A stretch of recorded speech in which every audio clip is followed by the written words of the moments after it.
Hello and welcome to Cardio Live. I'm James Bagger, I'm the founder of Cardio Magazine, and today on the show I've got the expert team from Lawgistics who'll be answering any legal questions that you might have. Now, as I'm sure you don't need me to tell you, Lawgistics are a legal firm for the motor trade, and they're very well placed to help dealers struggling with the very complicated world that we live in currently.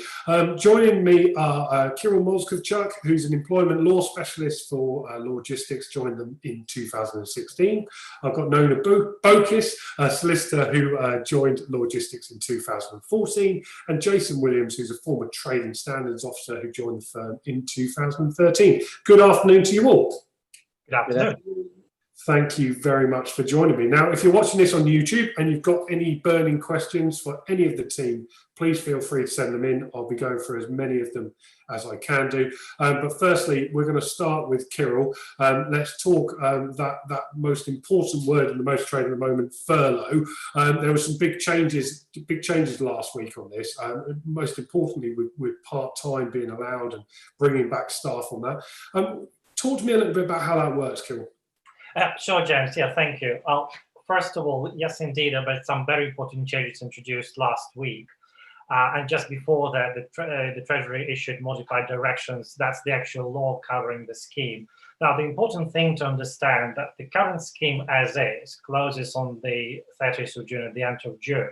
So that means that for any employee who hasn't been furloughed yet, the last day to put them on furlough will be 10th of June, that is next week, because they will have to be on furlough this 3-week minimum time. Now, why that is important, not just for them to be able to claim under the current scheme, but also going forward, it's been indeed announced that they will have modified furlough, which will run till the end of October, and there will be 3 major changes. Well, first of all, only those employees who've been on furlough under the current scheme for at least 3 weeks will be eligible to be put on furlough on the new scheme. And that's the date 10th of June is important. That's the kind of cutoff date. We haven't had detailed guide yet. I mean, we're expecting more details coming out on the 12th of June.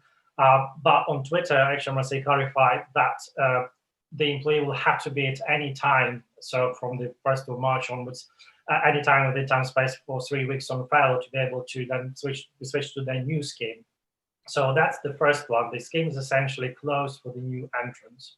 The second one is the flexibility, and I think it's very much welcome news that the HMRC will allow the employees to do some part-time work and still remain on furlough, because previously it was very much the set requirements. The employee would not be allowed to do any work. Well, it indeed is not allowed to do any work for the employee now. That will be a major breach of the furlough conditions. And not only that, up until the modified directions was issued, it was specifically stated that the employee would have to consent in writing not to do any work. Now, from July forward, any combination of hours, any shift pattern, any work pattern will be allowed. The employer obviously will have to pay for the hours the work is done, and the rest will be covered under furlough. Now, and the third bit, which is probably not so good news, that's the level of support will be tapered off. For July, the level will remain at present. That is 80% of pay plus national insurance contributions plus pension contributions, some of them. And that will stay exactly the same for July. In August, the employer will be required to pay national insurance contributions and due pension contributions. That's already tapered off.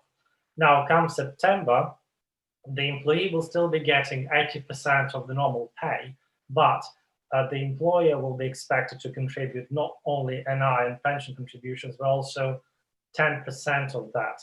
So 70% will be paid through the grant, 10% by the employer.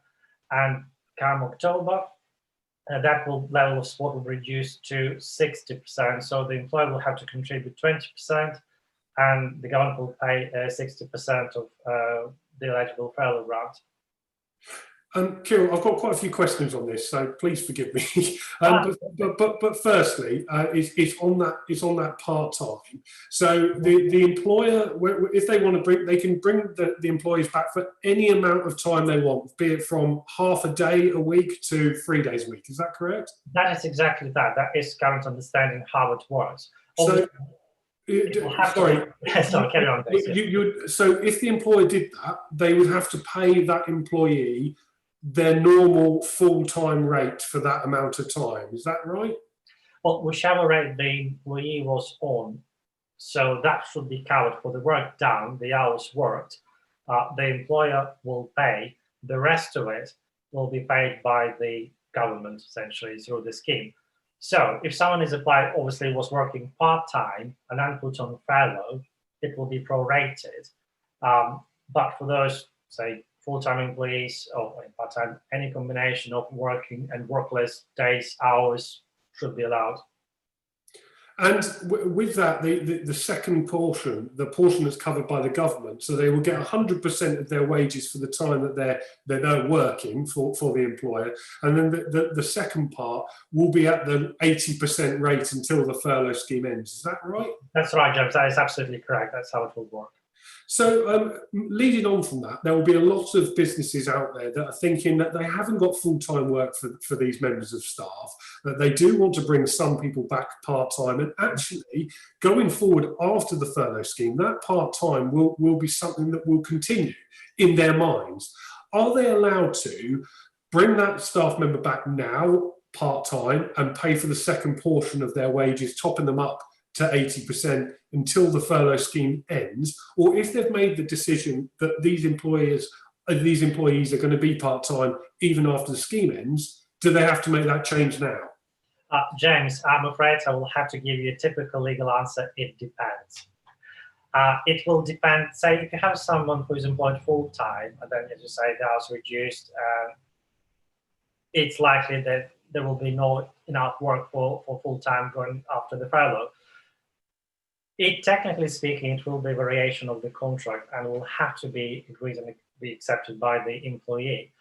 It can be done in various ways. For example, the furlough agreement itself may stipulate a condition that it could be varied going onwards, or it could be done at any time during the furlough. Variation can be discussed and agreed.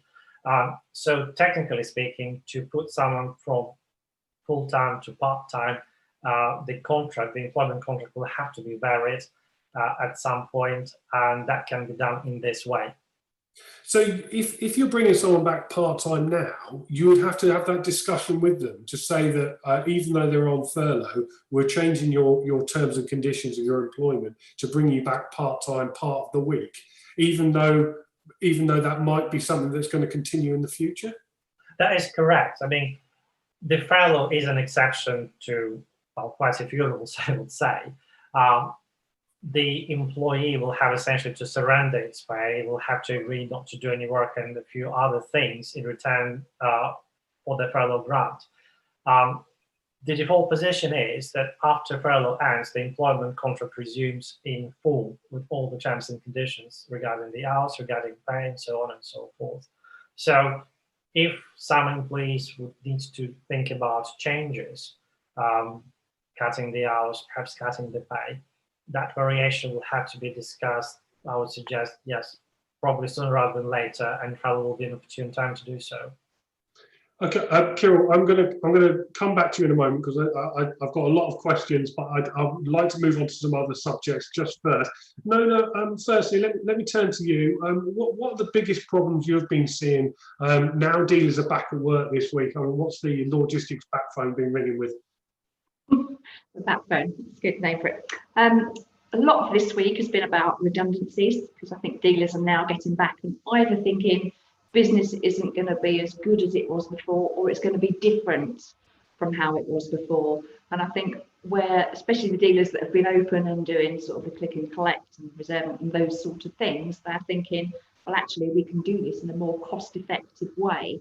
So I think there's been certainly a lot of thoughts about redundancy and how we do that. And obviously with redundancy, there's a process to go through, but as harsh as it sounds, if you're going to make your workforce redundant, I think in this COVID climate, it's a good time to do it because you can claim their notice period through the furlough, and you've got a good business reason to do it as well. So it's going to be justified. So I think we will probably see, not just in this industry, but just generally through redundancy, I think from there. And we've also seen an increase already in consumer sort of issues. I think people have come back and found stuff on their desks.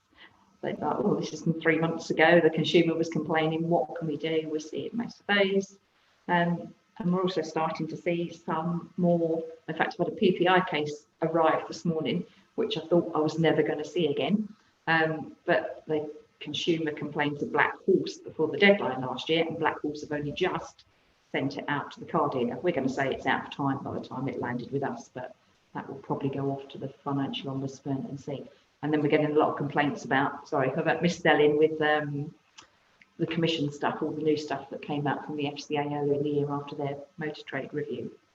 So, I mean, there's quite a few topics there that we could probably delve into a little bit more detail, but I mean, let's start with that redundancy one. I mean, Look has announced yesterday that they're going to be making 1,500 jobs redundant. That's 20% of their workforce. Aston Martin are cutting jobs. This morning, Bentley announced they're going to cut 1,000 jobs. You know, many of the dealers I'm speaking to have realised exactly what you've said. They've gone back to work. Very, very different levels of trade, and they're going to have to cut jobs very sadly. But for those people running those businesses, where are the biggest pitfalls, and what would your top tips be for the things that they need to think about then? Right, well, they need to go through the process, and they need to understand that they're making the job redundant. I've had quite a few calls from people that are saying, actually, I don't like this person very much. Either he's not very productive, he's a bit of a troublemaker, he's got a bad sick record, just somebody that you perhaps don't want in your team. Can I get rid of him? Well, yes, possibly, but you've still got to go through the process, because remember, you're not making the person redundant, you're making the job redundant. So if they're in a team of 4, for example, you've probably got to put all those 4 people in a pool and decide what your criteria is, and who you're going to get rid of. Now, chances are, if they're a bit of a troublemaker and they're not making their sales, they're perhaps going to have a disciplinary record, they're going to not meet their sales targets. And if you make that as your criteria for redundancy, then they're going to be bottom of the pile, and you'll be able to get rid of them. But you can't just start saying, I don't like that person, let's get rid. You can probably do that, but you've got to go through a fair process, because if that person does complain at a tribunal, you've got to show that you've taken all those steps, that you've consulted, that you've at least given people opportunity to think about what they want to do, whether there's a sort of part-time option you could offer them, and all those sort of things. But I think it sounds a bit horrible to say, but it's a good time to make people redundant at the moment, because economically you've got a good reason to do that, but you've still got to go through the process and make sure you do that properly, and say, remember, you're making the job redundant, not the person. And I think we've had people as well that think they don't have to pay redundancy pay because of the climate, but you do. You have to pay redundancy, you have to pay the notice pay, and you have to do all those things as well. I'm going to thank you for that, Nona. I'm going to ask Kirill on this subject as well. What do dealers need to consider when it comes to timescales here? Because redundancy decisions are very tough to do, and there's a lot of dealers out there still assessing what demand is going to look like over the next coming weeks and months. And how short a time period can they have to make that redundancy decision? Well, for most dealers, from the legal perspective, there will be small-scale redundancies. So there won't be any legally set minimum requirements in hard law, but the redundancy process will have to be fair. And we would say that probably it may take, on average, roughly speaking, a month's time to go through the redundancy process. So that's why when someone is on furlough, perhaps more resources can be dedicated to following the right procedure. And procedure here is all important. That's the business decision which tribunals will not normally interfere with. Why is it a general redundancy situation? In most cases it will be, especially in the current circumstances. Who's going to be made redundant? As long as the employer follows the fair procedure, fair process, and applies the redundancy criteria, selection criteria in a fair manner, then pretty much the risk of tribunal claim is greatly mitigated and reduced. The consultation is an essential part of the process and is quite often overlooked. So it will not be right at all to say, call someone in the office and say, well, I'll have to tell you very sadly, you're made redundant. We'll look into kind of options to save your job, but basically you will have, let's say, 3 weeks of notice and it will be on your way. That's not how it's done. the first step would be to announce that certain jobs are at risk of redundancy, and they will remain at risk throughout the consultation until the final decision is made, at which point then they'll be made redundant. And so the Furlough process, again, that's very convenient time to go through the consultation. The employer will have to look into any options of saving the job, alternative employment, perhaps any other restructured job share, whatever else can be offered that needs to be considered really. And as long as the procedure is followed, the risk of adverse claim is greatly mitigated. A question has just come in here, Kieran, on this subject. Is it possible to bring someone back part-time before 1st of July, they ask, or do they have to wait? They'll have to wait. And that's quite a shame, isn't it? When dealers are back at work this week, there'll be a lot of people who desperately need the help, but don't want to lose the furlough money.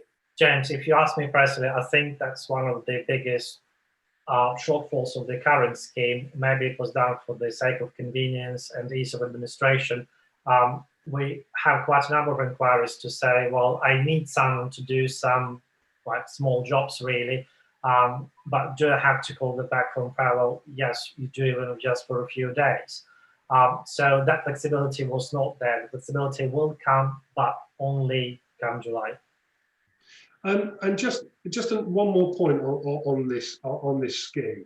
You've got it changing on August the 1st, really, haven't you? I mean, that's the big date where employers are going to have to start contributing money. And when money's tight, even a 5% contribution is going to be enough for these dealer groups to say, well, that's probably the redundancy point for us. At what point should they be consulting with staff? I mean, if you gave them a date to put in the diary that they should be talking to their staff about that, with August the 1st in mind, what date would that be? Well, I would suggest them start thinking about redundancies now, start the formal process probably towards the end of June, beginning of July at the latest, so you will not have to contribute any extra. And that will allow yourself a lot of time to go through the process. Okay, thank you for that. I'm mindful that Jason sat quietly in the background, waited for us. My own business. That's me. I'm happy. Go on, carry on. But Jason, thank you for waiting patiently for us. I'm just going to turn to you now and just ask you a question on the rejection front. We're going to go into a little bit more detail on the difference between click and collect and reserve and collect. But I mean, what are you seeing this week about rejections? I mean, I hear that some people are trying to reject cars for very minor things like scratches, etc. I mean, is that allowed? Well, I mean, the thing is, what we're finding is, for example, that some purported rejections are due exclusively to coronavirus. Ultimately, we've had one today, for example, where it's a 13-year-old car. The complaint is that the car's been sat on the driveway for the last 3 months during lockdown, and now the brakes have seized. But they want to have their money back because they say that that's a defect that was present at the point of sale. Well, it wasn't, because it passed an MOT with the brakes being perfectly okay. And it's the mere fact that it's been sat unused for 3 months, which has probably caused that problem to now arise, which is unfortunate, but it's not an issue for the trader to have to be responsible for. And do you think those sorts of things are going to become rife over the next couple of weeks? I think so. And I think particularly bearing in mind that everyone really is going to be looking at ways of cutting their budget.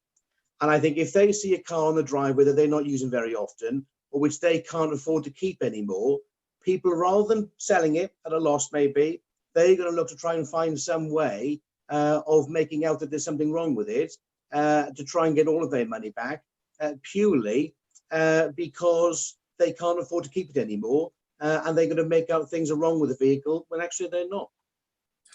Jason, I'm not sure whether this is one for you, but I mean, can you talk to us a little bit about the difference between click and collect and reserve and collect, and what dealers need to be mindful of that? Because it's a very subtle difference, but quite crucial, isn't it? Well, I mean, the thing is, I mean, I'm hoping that these things will start to calm down a little bit in the next few weeks as people can go and collect the vehicle face to face.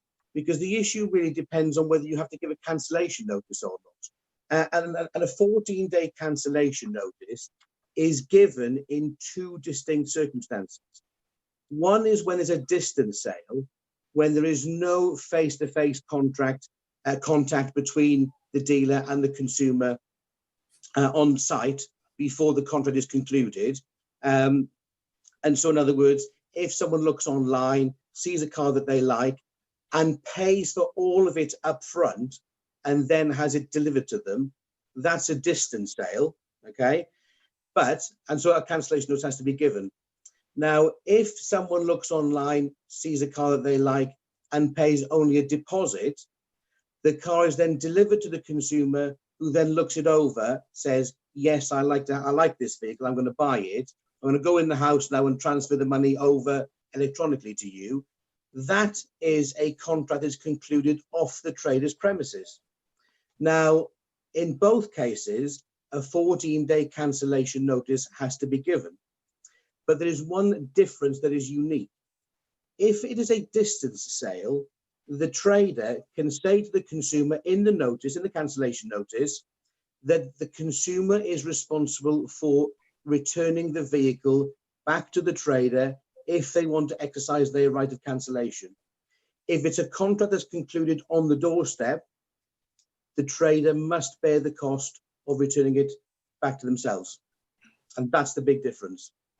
And are you seeing any dealers out there falling foul of this at the moment? Well, I mean, I think there's one well-known car online that we think do breach the regulations because they only offer a 7-day cancellation period. And we've had it confirmed by trading standards that for a vehicle, a 14-day cancellation notice would be required. Now, of course, what's going to happen, no doubt, is that people will try to cancel outside the 14 days and try to look for some kind of technicality to get out of doing so. And if that's the case, traders will come to us and we will do our best to fight their corner for them. Nona, what would your advice be on this subject when it comes to click and collect and reserve and collect? I mean, as Jason rightly points out, surely with dealers being open now, this is going to be a problem that disappears, or is it not? I'm not sure that it will, because a lot of dealers I've been speaking to, because some of them have been doing click and collect, reserve and collect throughout the back end of the lockdown period, at least. And they are kind of liking that method because you haven't got so many salesmen, and that's where it's going to sort of link up with the redundancy situation, really. There is still some doubt over the distance selling regulations, the consumer contract regulations, as they're actually called from there, because in there it talks about when the contract is concluded. And it's still not clear whether the contract is concluded when it's formed, which is when the deposit is made, or much further when everything is finished. And there's been no case law, as far as we know, that's confirmed that. But this is where we got into the click and collect and reserve and collect, because the situation where they put a deposit over the phone, I think a lot of courts will say the contract was concluded at that point. We would argue, it was only formed, it wasn't concluded till later. But I think that leaves it open to a court to say if they've made a deposit and not seen the car, that contract is formed. That's then a distance sale if they only see it after. There's room to argue, and that's why we've been talking about the reserve and collect, because if you're putting a reservation fee down that's refundable, then there's no contract at all there. So you don't get into that argument about the contract being formed or concluded and where it falls, because they're just reserving it. But that does mean when the customer comes and has a look at the car at the showroom, they can change their mind because they haven't paid a deposit and therefore they're not bound into that contract from there. So yeah, I think we will, from the dealers I'm talking to, I think more will go down that path, I think, than were before. And I think what they're finding is the sort of people that will return the car within 14 days are the same sort of people that would want to reject it within the 30-day right to reject under the normal Consumer Rights Act. So whether they're going to have a bigger percentage of cars being returned, possibly not, because people will find the scratch for whatever reason to say in the first 30 days. But of course, the problem is if it is a distance sale and the court does deem it a distance sale and you've not given that 14-day paperwork, then they can reject it 6 months down the line. And I think with the economy as it is now, people might feel quite flush actually if they've sat at home on 80% and had no expenses and they're not going on holiday this year. They might, well, let's buy a car. But if they then get made redundant a bit further down the line, they're going to try and back that. So if it is a distance sale, you've got to give that 14-day paperwork. Otherwise, you open yourself up to a rejection 3, 4, 5, 6 months, up to a year later. and that's Yeah. quite difficult to defend. We will do it, but it'll be difficult to defend. Absolutely, yeah. It sounds like quite a tricky situation for some people. And the whole point is, James, that if they don't give a cancellation notice, if they give it later, the 14 days runs from the day that they are then given their cancellation notice. But if they're never given a cancellation notice, they can cancel the contract, as notice says, up to a whole year later. So it is absolutely crucial that at some point, even if they haven't done so now, they can still correct themselves by giving that cancellation notice now, and the 14 days will run from the date of that cancellation notice. Thank you. Yeah, important advice there. Kirill, can I just turn to you on the health and safety side of businesses at the moment? There's a lot of all dealerships have had to get themselves COVID-19 secure, which has been quite a lengthy process. What are there penalties, and what are they for getting that wrong? Well, firstly for the dealerships, and then secondly, I'm going to move on to another point. Well, I can say that from the employment law perspective, there could be significant repercussions. So we touched upon that last time we spoke with you, what the dealerships will have to do to show that they're compliant with the government guidelines. If someone does not do it, essentially will give an employee an excuse to say, you're not providing the safe requirement for me. As you can appreciate, it will have significant implications for the employment law, because every employer will have a duty of care to look after their employees. So in the most extreme cases, the employee then can say, well, I treat myself as constructively dismissed because of your breaches, essentially. And they can bring a complaint to the employment tribunal at any point, regardless of their length of service. So that's quite significant. And I would say what the government requires you to do is not, yes, it does require some thought and some resources, but it's not particularly onerous, etc. So it's much easier to follow the guidelines. And then if there is any grievance and there is any complaint from the employee to say, I don't think it's safe for me, that employee can always say, I've done what I'm required to do here. We are required to trade, provided we're taking this, and these steps, and that's exactly what we did. So your complaint is absolutely groundless. My second question on this is how much responsibilities have the dealers and garage owners got to make sure their customers follow their guidelines? Because I'm hearing some reports this week that some customers are just coming into dealerships and they're sort of ignoring the COVID-19 secure guidelines. What responsibility does the business owner have there? It will not excuse the dealer as against liability towards its staff. So it is important, if there is any customer clearly not compliant, that frankly that customer should be either asked to, or well, in the extreme case perhaps to leave the premises, or that custom cannot be processed unless the customer is willing to cooperate, because we are going through difficult times, and it does mean that things are not going to go back to normal for quite some time. So, and it's important that the customers, well, anyone coming to the premises follows the same guidelines, and it's down to the management to make sure that everyone does that. Employees, customers, contractors, whoever needs to follow the, take the measures, follow the prescribed steps, that is done.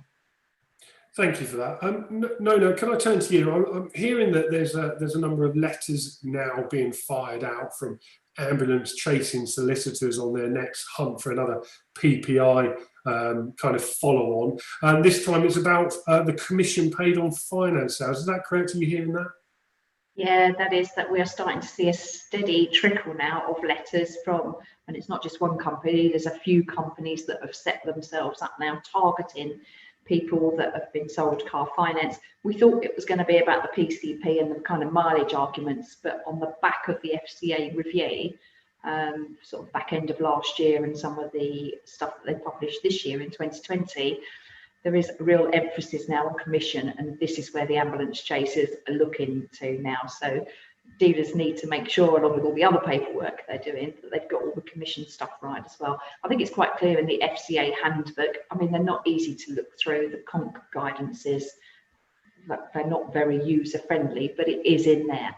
And it's all about making it clear that the customer could be paying a commission. And if they ask about how much, you kind of have to tell them how much as well. And it's It's So transparency. what are they trying to claim, Nona? I mean, most dealers, or if not all dealers, get paid a commission for the finance they sell. I mean, how could dealers have fallen foul of that for these solicitors to start chasing?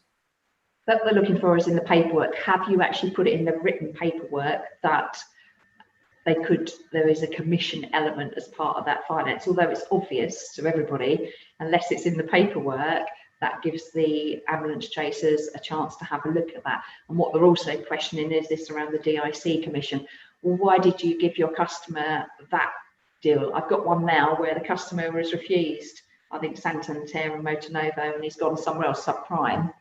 And they're like, oh, well, you must have got a higher commission. That's why you chose to give the customer that deal. And it's, well, no, it was because they got refused for the other two and they wanted the car. So it's those sort of things they're looking in at, and the whole commission models as well, because they want to know, did you tell that customer to get that deal because it was better for you as a dealer? And that's kind of what they're digging into now. It's all about alleged mis-selling. It's all about alleged mis-selling, isn't it? And who's going to be liable for those payments? I mean, is it dealers who are going to have to pay compensation here, or the finance companies? Where is the liability? This is coming down to dealers, because it's dealers that have the obligation to make the commission rules and all that clear. So yeah, it will come back to them. So yeah, they're all after compensation from there. And one of them that I'm dealing with, the car was only sold in January. So that's how quickly these now, we're used to PPI, that, we had PPI cases from 22 years ago we were dealing with. I've got one turned up today. But these are all quite new deals. So there's nothing historical about this. It's going on right now. So. And Nona, do you think that any dealers have fallen foul of this? I mean, have you seen anybody that, not naming names, but who have in line to pay out to customers? We haven't seen any results on them yet. I mean, we're defending all the ones we've got, but I would say that some of the paperwork isn't as clear as some of the other paperwork. And I think a lot of things that end up with the Financial Ombudsman Service, which will be where these end up if we defend them successfully at that stage. The Financial Ombudsman tend to be a little bit soft towards consumers. So dealers have really got to look at it and talk to, I mean, we're good at picking holes in things, but we're not FCA handbook experts from there. So they really should be talking to their compliance companies to make sure they've got it right. But once it's gone wrong or there's a complaint, we can certainly look at that and pull that apart. But yeah, some paperwork is better than others. I spoke to a dealer this week and he said, well, our compliance company have said it's fine. And I said, I think you need to go back to them, because I don't think that's fine. I don't think that will meet the limit or the expectation that the FCA or the FOS are looking at in this particular area. It's a big issue, I think, commission now. Jason, what do you think these dealers could be liable for in terms of payouts? Well, this is the point, we don't know, because they're presumably going to have to compensate the consumer somehow, but how is that gauged? I mean, Nona mentioned that she's had one the other day where the car was only on hire purchase in January. I've had one yesterday where the car was only financed in February. And in fact, I have to say that in responding to the solicitor's letter, which I won't go into detail, I am going to report them and their unethical behaviour to the Solicitors Regulation Authority, because actually it is appalling what they've done. And I can't go into the detail right now. I'm going to put that complaint over to the SRA against this firm of solicitors, who I think have gone about this in the most appalling way possible. How big do you think this problem could become, Jason? I think it'll be huge. I think it'll be huge. I think it'll be as big as any PPI. It's very easy to say someone, oh, well, I wasn't told the commission for this, that and the other. I was missold. I can see it being very easy for the ambulance chasers to try to latch on to. And I can see it mushrooming into something quite substantial. But as Nona says, we will look to defend as many of these cases as we possibly can, right from the very outset. And where does the burden of proof lie that this commission wasn't disclosed? Is it in the customer? Does he have to have a copy of the paperwork, or is it going to be down to the dealer saying this is what I got that customer to sign? Well, this can be tricky, because if it's what's called a negligent misrepresentation, in other words, a misrepresentation which is allegedly said by the trader, which turns out to be false, the burden of proof is on the trader in that circumstance to prove that he was not negligent. But of course, if it has to be in the paperwork, it's also very difficult to prove a negative. But of course, if the consumer can provide evidence to show that they were not giving any of the relevant information, then it is possible, and I stress possible, that there might be a case for our clients to have to answer for. But as I say, we will look through everything in minute detail, and we will defend our clients against this type of activity.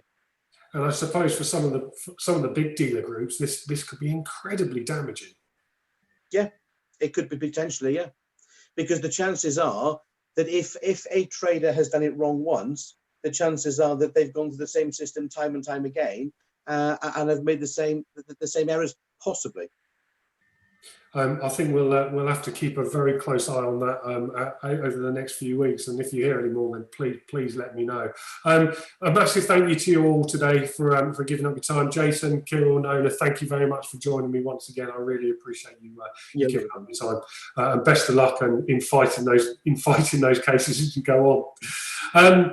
So next week we've got another jam-packed schedule as usual. I'm afraid I have an operation next week, so I'm not going to be here all week. James Quinton Wilson Bachelor is going to be back helping me cover the shows once again. Monday we're going to be chatting to Trade Price Cars Dan Kirby. On Tuesday it's Robin Luscombe from Luscombe's. Wednesday it's Amari Supercars Sheikh Amari. Thursday, SW Car Supermarkets, Anton Khan and John Marshall. And on Friday, we're going to be talking to Nissan UK's MD, Andrew Humberstone. If you want to get involved in car dealer lives like this one, you can email me, james@blackpoolmedia.co.uk. Find me on Twitter @CarDealerEd or find me on LinkedIn. And if you want breaking news sent direct to your phone, join one of our WhatsApp groups, send me a message, one of those methods I've already mentioned. I'll send you a link, and it's as simple as that. If you want an update on what's coming up on Car Dealer Lives, look at cardealermagazine.co.uk, and there's a full schedule in the Car Dealer Live section. Thanks once again to the Lawgistics team for today. Have a lovely weekend, and I will see you possibly on Monday. Goodbye.